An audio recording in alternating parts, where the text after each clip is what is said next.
The hype around the iPhone 17e keeps getting louder, but once you break down the leaks, the picture doesn't look as impressive as Apple wants it to be. The talk of a balanced iPhone is growing, but the real question is whether Apple is offering genuine improvements or simply polishing old ideas to justify a mid-range price again.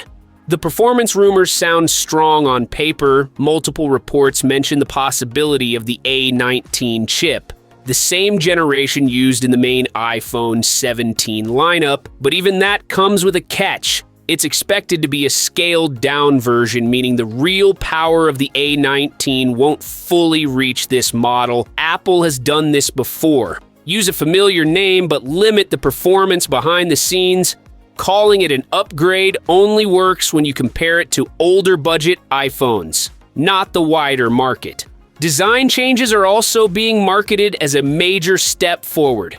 Yes, leaks suggest Apple will finally remove the outdated notch and adopt the dynamic island, but this should have happened years ago. Apple kept the notch on lower-tier models long after higher-end versions moved on, and now they're presenting the catch-up as innovation.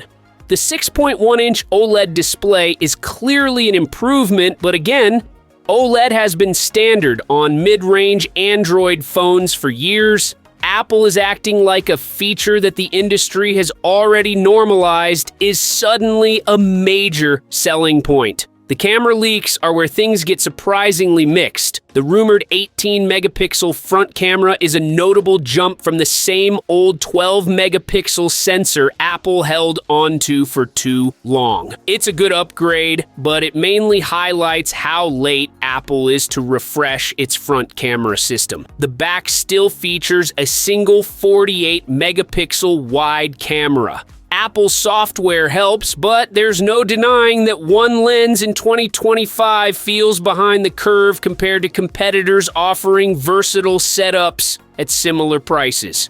Even the mention of the square sensor for landscape selfies doesn't change the fact that Apple refuses to expand the hardware where it matters. The price leaks make the situation more questionable. With an expected price of $599 to $649, the iPhone 17e isn't cheap, especially when Apple is offering limited hardware upgrades and long-delayed features. It's still hundreds less than the $999 flagships, but that doesn't automatically make it a good value.